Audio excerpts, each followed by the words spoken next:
সালে আমার এক চাচা বললেন যে 2012 সালে আমি একটা মাদ্রাসার সভাপতি। তো আমাকে আমার চাচা বললেন যে ওই দিন একজন প্রধান বক্তা আছেন এবং তিনি পিস টিভির আলোচক, খুব ভালো জোরালো বক্তব্য দেন, তার সেখানে তুমি প্রধান অতিথি হতে হবে।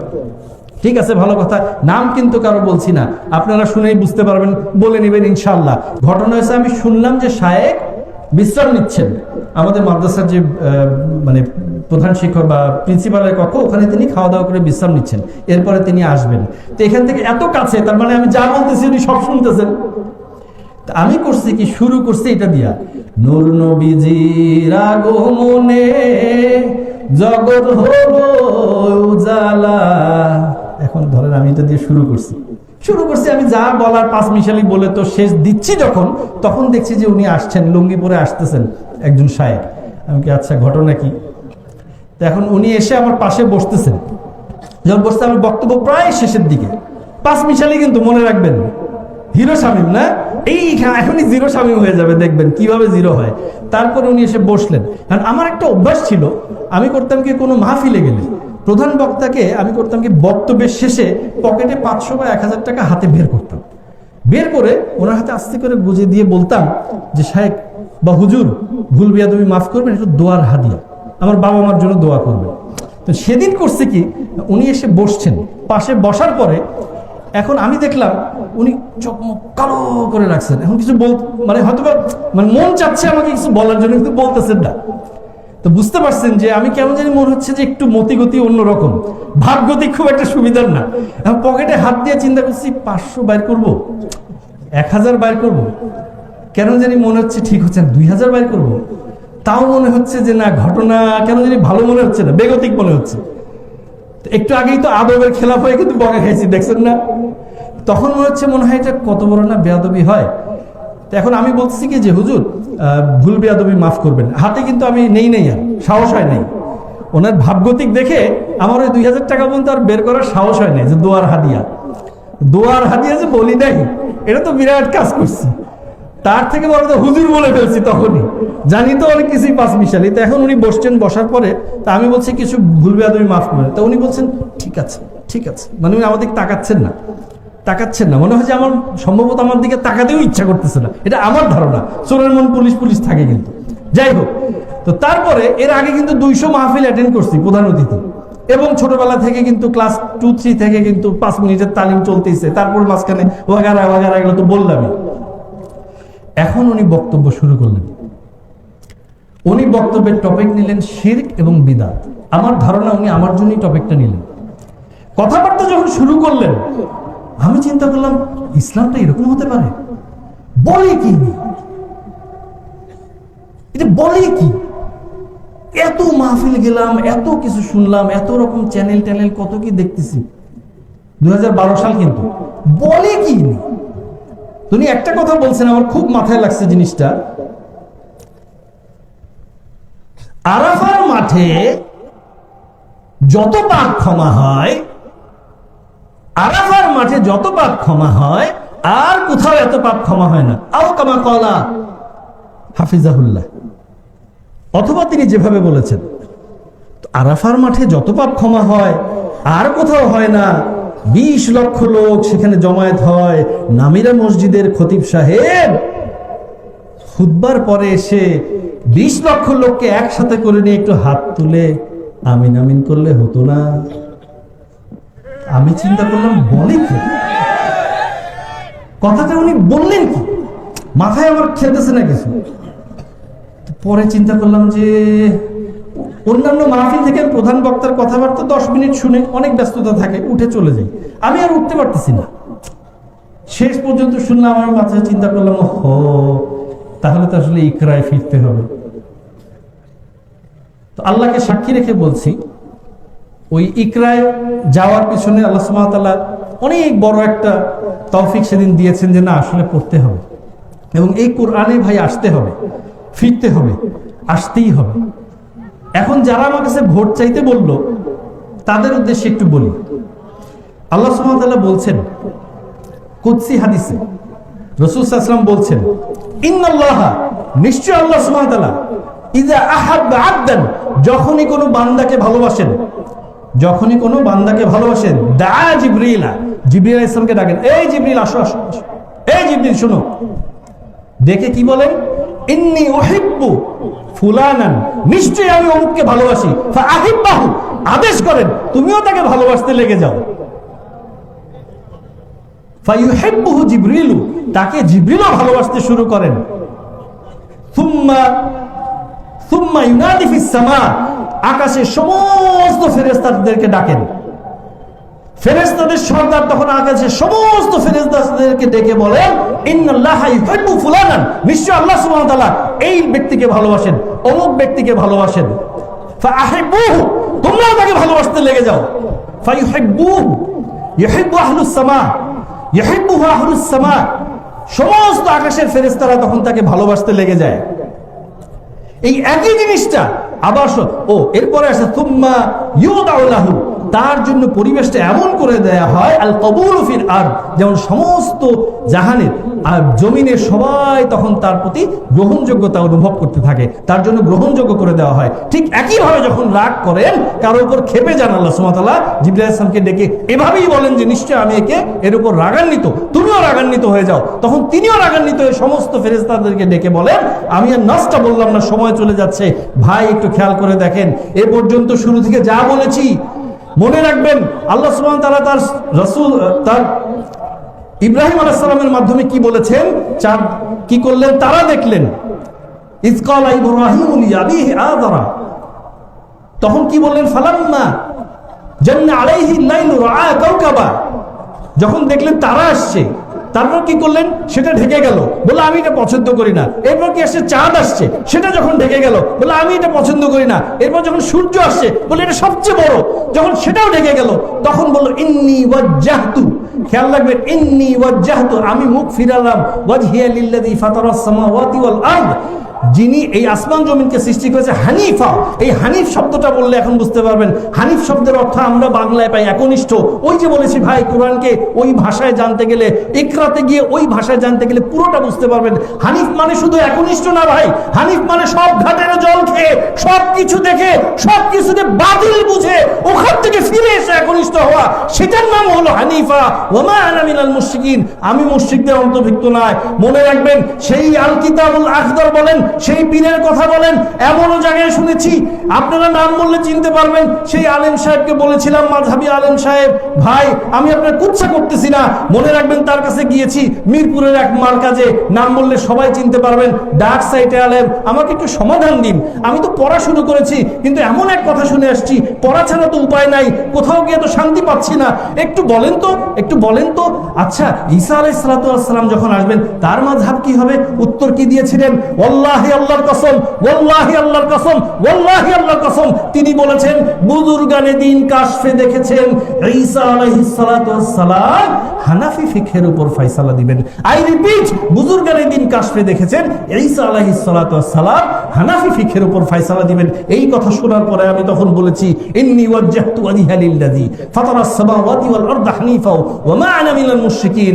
মনে রাখবেন, আমি সকাল থেকে এই পর্যন্ত, এই বক্তব্য শুরু থেকে এই পর্যন্ত যা কিছু বলেছি, অবশ্যই আমার ভোট নষ্ট হয়েছে, অবশ্যই ভোট নষ্ট হয়েছে, অবশ্যই ভোট নষ্ট হয়েছে। আমি পরোয়া করি না আপনার সেই ভোটের, যতক্ষণ পর্যন্ত আল্লাহ সুবহানাহু ওয়া তাআলা বলবেন, হে জিবরিল আসো আসো আসো, ইন্নী উহিব্বু আবদান উহিব্বু ফুলানান। গুনতে পারবেন কতগুলো ফেরেশতা? আপনার সবাই মিলে যদি ভোটে যান, সবাই আমাকে ভোট দিবে না, প্রশ্নই আছে না, কিন্তু সমস্ত ফেরেশতার ভোট রেডি আছে। আল্লাহ তুমি সাক্ষী থাকো, ওই ভোটের আশায় এই ভোটকে জলাঞ্জলি দিলাম। কিন্তু মনে রাখবেন, এত কিছু বলার উদ্দেশ্য একটাই, ভাই ইকরায় ফিরতে হবে। সবাইকে মিলে নিয়ে একটু হাত তুলে আমিন আমিন করলে হতো না? ওই একটা কথায় আল্লাহ সুবহানাহু ওয়া তাআলা ইকরায় ফিরিয়েছেন। আল্লাহ সুবহানাহু ওয়া তাআলা তাকে উত্তম জাযা দান করুন, তার সমস্ত কাজকর্মকে ইসলাহ করে দিন। আল্লাহ সুবহানাহু ওয়া তাআলা আমাদের দিয়ে কিছু কাজ নিন। আল্লাহ আমাদেরকে সমস্ত ভুল ত্রুটি আমাদের ক্ষমা করে আমাদের সামনে যে পরিস্থিতি আসছে সেই পরিস্থিতিগুলো মোকাবেলা করার তৌফিক দান করুন। আকুলু কাউলি হাযা আস্তাগফিরুল্লাহ লি ওয়া লাকুম ওয়া লিসাইরিল মুসলিমিন ফাস্তাগফিরুহু ইন্নাহু হুয়াল গফুরুর রহিম। আসসালামু আলাইকুম ওয়া রাহমাতুল্লাহি ওয়া বারাকাতুহু। আল্লাহ রাসূল বলেছেন, মান মাতা ইশরিক বিল্লাহ ফাদাখালান নার, কেউ যদি শিরক করে মারা যায় তাহলে সে জাহান্নামে যাবে। পাপের জগতে দ্বিতীয় মহাপাপ পিতামাতার অবাধ্য চলা, যারা জান্নাতে যাবে না জাহান্নামে যাবে, তার এক শ্রেণীর মানুষ হচ্ছে যারা পিতামাতাকে মানে না। 4 শ্রেণীর মানুষ জাহান্নামে যাবে। 1, আক্কুন, বাপ মাকে মানে না যে। 2, কম্মার, জুয়া খেলে যে। 3, মান্নান, খোটা দেয় যে। 4, মদমেনুল খামর, নিয়মিত বিড়ি তামাক জর্দা সিগারেট গুল নেশাদার দ্রব্য খায় পান করে যে, এরা জান্নাতে যাবে না। 4 শ্রেণীর মানুষ জান্নাতে যাবে না। তার এক শ্রেণীর মানুষ হচ্ছে যারা বাপ মাকে মানে না। বাপ মাকে না মানা পাপটা পৃথিবীতে দ্বিতীয় মহাপাপ, কিন্তু ভাষা এমন নয়। পরে আমরা সময়ের গতিতে বলবো, ভাষাটা আবার পেশ করি। আল্লাহর নবী বলছেন, কেউ যদি জেনে শুনে 1 টাকা সুদ খায়, তাহলে 36 বার জেনা করে যত পাপ হবে, 1 টাকা সুদ খেলে তার চেয়ে বেশি পাপ হবে। এমন কোনো পাপ নাই দুনিয়াতে যেই পাপকে এইভাবে জেনার সাথে জড়ানো হয়েছে, অথচ জেনাই মহাপাপ। আল্লাহর নবী বলেন, কেউ যদি বিবাহ করার আগেই জেনায় লিপ্ত হয়, তাহলে তাকে 100 লাঠি পিটিয়ে এলাকা থেকে 1 বছরের জন্য তাড়িয়ে দিতে হবে। কেউ যদি বিবাহ করার পরে জেনায় লিপ্ত হয়, তাহলে তাকে ইট ঢেল পাথর দিয়ে মেরে মেরে মেরে ফেলতে হবে। বিবাহ করার পরে কেউ জেনায় লিপ্ত হলে অন্তত তার বেঁচে থাকার কোনো সুযোগ নেই। তার বিচার হলো না, কান্নাকাটি করলো, ক্ষমা চাইলো, আল্লাহ তাকে মাফ করে দিলেন, সেটা ভিন্ন কথা। কিন্তু বিবাহ করার পরে জেনায় লিপ্ত হলে অন্তত এইটা মনে রাখতে হবে যে তার বেঁচে থাকার কোনো সুযোগ নেই। 3 শ্রেণীর মানুষকে হত্যা করতে হয়, তবে 2 শ্রেণীর মানুষের বাঁচার পথ আছে। 3 শ্রেণীর মানুষকে হত্যা করতে হয়, তাহাজ্জুদ পড়লেও হজ করলেও। তার 1 শ্রেণীর পাপ হলো, কেউ যদি বলে আমি কোরআন মাজিদ মানি না, তাহলে সে মুরতাদ, তাকে হত্যা করতে হবে। কেউ যদি বলে যে গাভীর দুধ হারাম, তাহলে তাকে হত্যা করতে হবে, ও মুরতাদ সরকারিভাবে। কেউ যদি বলে মদ হালাল, তাহলে তাকে হত্যা করতে হবে সরকারিভাবে। তবে তার বেঁচে থাকার পথ আছে। তাকে ফাঁসির মঞ্চে নিয়ে যাওয়া হয়েছে, ফাঁস গলায় দেওয়া হয়েছে, ফাঁস টান টান, তখনও বলছে আমার ভুল হয়েছে, আমার ভুল হয়েছে, আমি কথা ফিরিয়ে নিলাম, কোরআন মাজিদ আল্লাহর বিধান, তার আর ফাঁসি হবে না, তাকে নামিয়ে নিতে হবে। তবে পাপটা ছিল হত্যাযোগ্য পাপ, ফিরে আসার কারণে বেঁচে গেল। দ্বিতীয় পাপ, তাকে হত্যা করতে হবে, তবে তার বাঁচার পথ আছে, সেটা হলো কেসাস। আপনি যদি আমাকে হত্যা করেন, তাহলে আমার বাপ মা আপনাকে হত্যা করে নেবে, এর নাম কেসাস। সরকারিভাবে তা আপনার ফাঁসি হবে। আপনাকে ফাঁসিতে মঞ্চে নিয়ে আসা হয়েছে, গলায়ও দেওয়া হয়েছে, এমতো অবস্থায় আমার বাপ মা বলছে না না না, আমরা মাফ করে দিলাম, আমরা কেসাস নিব না, আমরা মাফ করে দিলাম, আমরা কেসাস নিব না, তাহলে এর ফাঁসি হবে না, ওকে ফাঁসির মঞ্চ থেকে নামিয়ে নিতে হবে। আরেক শ্রেণীর মানুষকে হত্যা করতে হয়, সেটা হলো বিবাহ করার পরে কেউ যদি জেনায় লিপ্ত হয়, এমন কোনো পথঘাট পৃথিবীতে নেই যেই পথঘাট দিয়ে তাকে বাঁচানো যেতে পারে। পৃথিবীতে কোনো পথই নেই, পৃথিবীতে কোনো পথই নেই তাকে বাঁচানোর। 1 মিনিট, এই ছেলে, ওই যে সামনে যারা দাঁড়িয়ে আছে, তোমরাই কি দেখাশোনার জন্য নাকি? একটু শরমবোধ করো না কেন? আর আপনি দোকানপাটে বসে আছেন কেন? আমরা তো আর নির্বাচনে আসিনি। আমরা কিছু কোরআন হাদিস আপনাদের শোনাবো, সেই জন্য এসেছি। তা আপনি একটু লজ্জা করেন না কেন? দোকানপাটে বসে আছেন কেন? আপনার একটু লজ্জাবোধ শরমবোধ হয় না কেন? আর আমি, আমার শ্বশুরবাড়ি এই গ্রামে, এইখানে, এই হিসাবে আমি খুব কাছের মানুষ, এ কথাই ঠিক। কিন্তু আমার জীবনে আমি কোনোদিন অপ্রয়োজনীয় কথা বলিনি। আমার জীবনে আমি কোনোদিন কেচ্ছা কাহিনী বলিনি। একবারে পুরো 30-34 বছর পুরো জীবনে আমি কোনোদিন কেচ্ছা কাহিনী বলিনি। আমি কোনোদিন অপ্রয়োজনীয় কথা বলিনি। আমি কোনোদিন মাঝহাব নিয়ে কথা বলিনি। আমি কোনোদিন সরকার নিয়ে কথা বলিনি। এই একদিনের কথা বলছি না, পুরো 34 বছর যাবৎ, 90 সাল থেকে আমি মাঠে আছি। 90 সাল থেকে না আজ অবধি একটা বাক্য বের করা যাবে না মাঝহাবের বিরুদ্ধে, একটা বাক্য বের করা যাবে না সরকার বিরোধী। অতএব আমি মনে করি, যখন কোনো জায়গায় অন্তত আমি দিন প্রচারের জন্য পৌঁছিব, তখন আপনি তো আসবেনই, একজন হিন্দুরও আসা উচিত, যারা আমি উপকার করতে পারবো ইনশাআল্লাহ।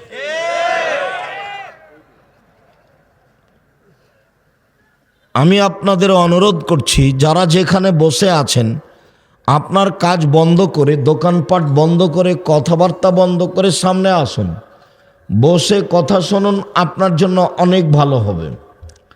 আর আমি আজকে আলোচনা করছি, আপনার না আসার কারণ কি আমি জানি না। এই যে আলোচনা করছি, অতীতে 50 বছর চ্যালেঞ্জ থাকলো, যে 50 বছর চলে গেছে, কোনো একদিনের বক্তব্যের সাথে যদি মিলাতে পারেন, সে যেই হোক, যত বড় আল্লামা হোক না কেন, আমি আর কোনো দিন বক্তব্য দিব না। কিভাবে মিলাবেন? অতীতের যত বক্তব্যের সাথে মিলাবেন, হয় কেসা আছে, না হয় কাহিনী আছে, না হয় মিথ্যা কথা আছে, না হয় কারো বদনাম আছে, না হয় কারো গিবাত আছে, না হলে কারো কিছু বলেছে, একটা না একটা কিছু আছেই। এই যে শুরু করেছি, শেষ পর্যন্ত যা বলবো এই বক্তব্য কোরআন হাদিসের হবে। এইটা এই চাঁদপাড়া মাঠে অতীতে 50 বছর যারা বক্তব্য দিয়েছে তার সাথে মিলাবেন, বিগত 50 বছর কোনো বক্তব্যের সাথে মিলাতে পারবেন না। হয় কোনো জায়গাতে কাহিনী আছে, না হয় মিথ্যা কথা আছে, না হয় বদনাম আছে, না হয় একটা না একটা কিছু আছেই। অতএব আমি মনে করি যে আপনি বাড়িতে না থেকে, দোকানপাটে না থেকে, কাজকর্ম না করে সামনে বসে কথা শুনুন, আপনার কিছু না কিছু আমি উপকার করব ইনশাআল্লাহ। সম্মানিত দিনী ভাই বোন, বলছিলাম যে 3 শ্রেণীর মানুষকে হত্যা করতে হয় পাপের কারণে। তার 2 শ্রেণীর মানুষের বাঁচার পথ আছে। তার 1 শ্রেণীর মানুষ, কেউ যদি মোরতাদ হয়, মানে ধর্ম ত্যাগ করে। কিভাবে ধর্ম ত্যাগ করা যায়? বড় বড় জিনিসগুলিকে অস্বীকার করলেই ধর্ম ত্যাগ হয়ে যায়। যেমন বলে যে নামাজ মানি না, যেমন বলে যে কোরআন মাজিদকে মানি না, যেমন বলে যে মদ হালাল, যেমন বলে যে গাভীর দুধ হারাম। তাহলে মুরতাদ, তাকে হত্যা করতে হবে, কিন্তু তার বাঁচার পথ আছে।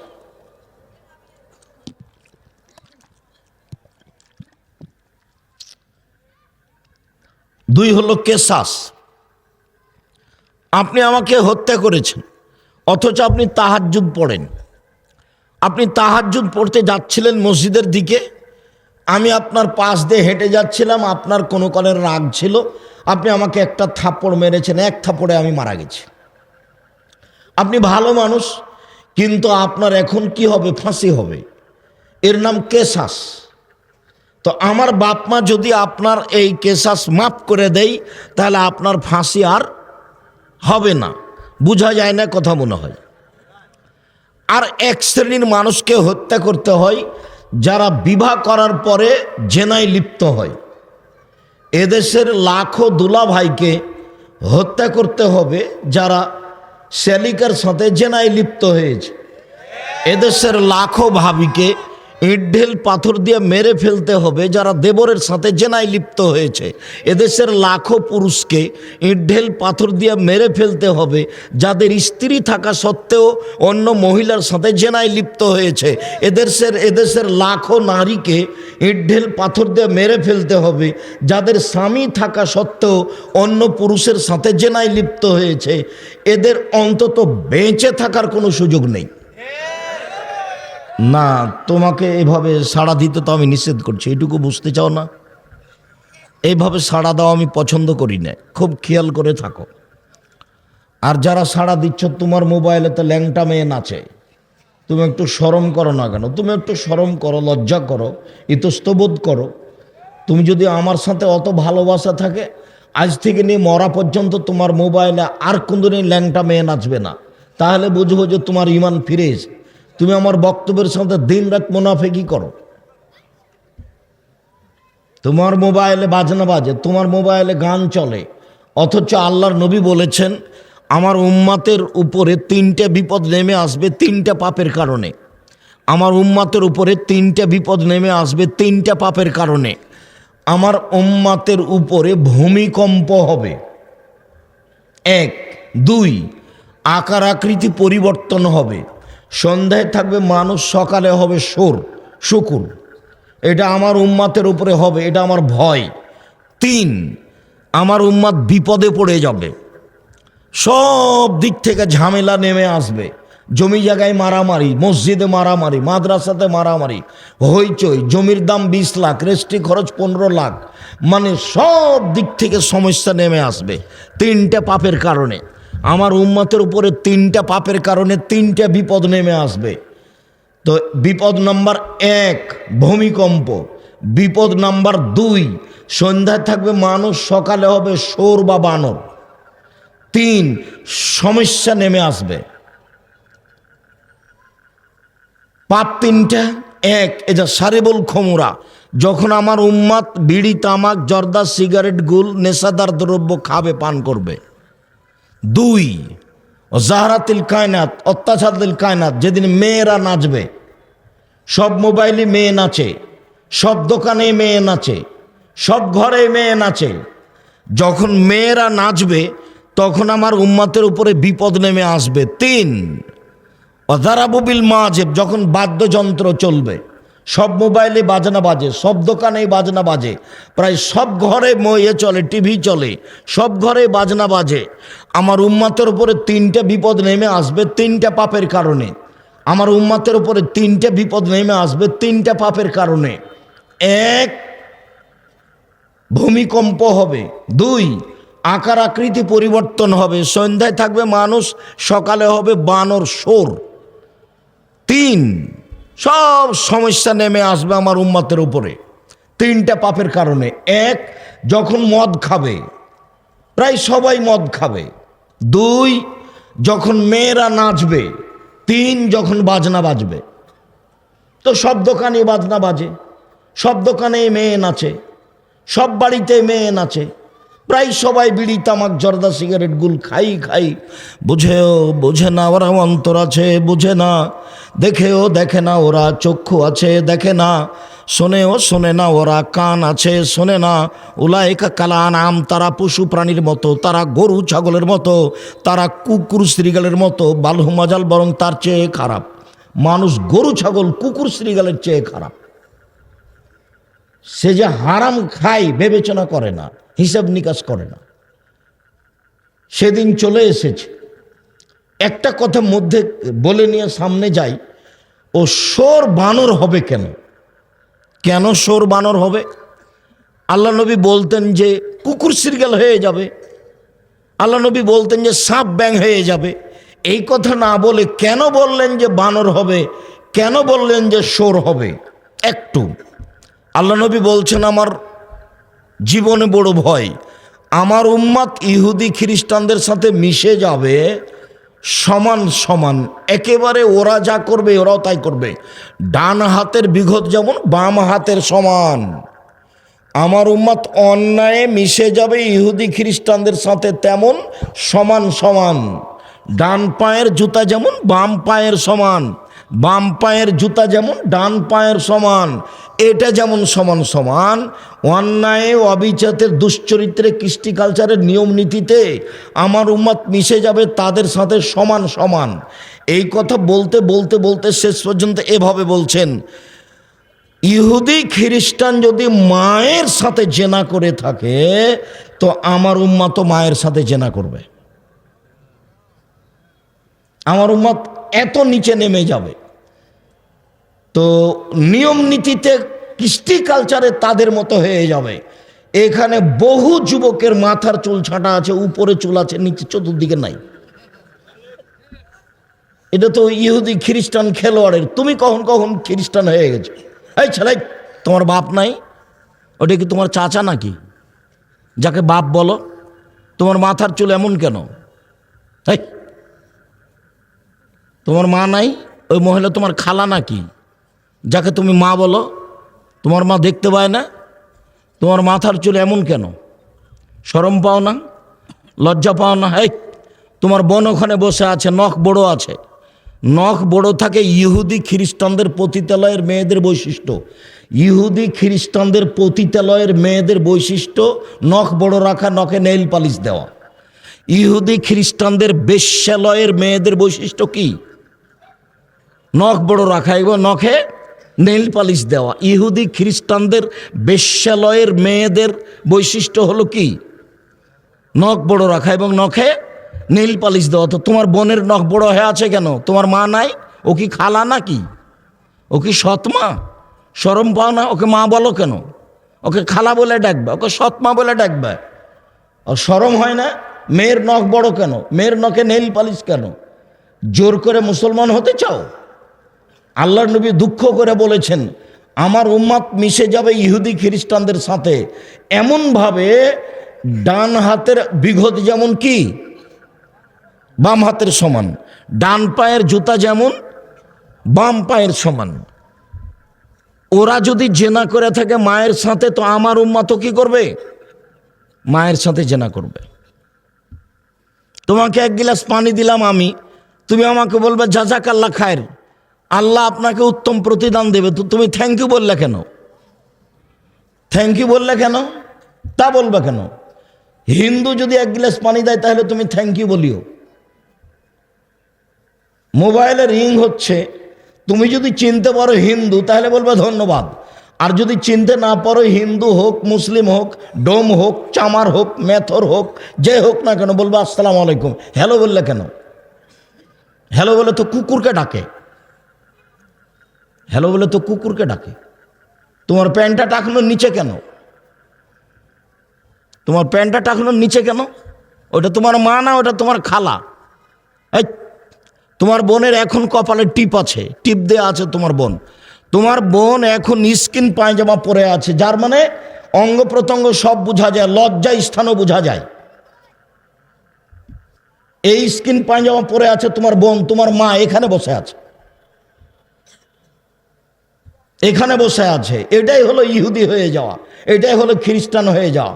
আমার উম্মত ইহুদি খ্রিস্টানদের সাথে নিয়ম নীতি কৃষ্টি কালচারে মিশে যাবে। ডান পায়ের জুতা যেমন বাম পায়ের সমান, মানে সমান সমান মিশে যাবে। ডান হাতের বিঘত যেমন বাম বিঘতের সমান। নিচে নামতে নামতে বলছেন, ওরা যদি মায়ের সাথে জেনা করে থাকে তো আমার উম্মত মায়ের সাথে জেনা করে। ভাই ছেলে, খেলোয়াড় তো ব্রাজিলের, ও 47 নাম্বার 10 নাম্বার। তোমার গেঞ্জিটা যে গায়ে দিয়ে আছে ওটাতে 10 লেখা আছে কেন? ওটা তুমি গায়ে দিলে কেন? ওটা পেশাব করে দাও, ওটা পেশাব করে দাও। ওকে গায়ে থেকে খুলে দিয়ে পেশাব করে দে, বলবা যে তোর নীতিকে আমি ঘৃণা করি, এই যে পেশাব করে দিলাম।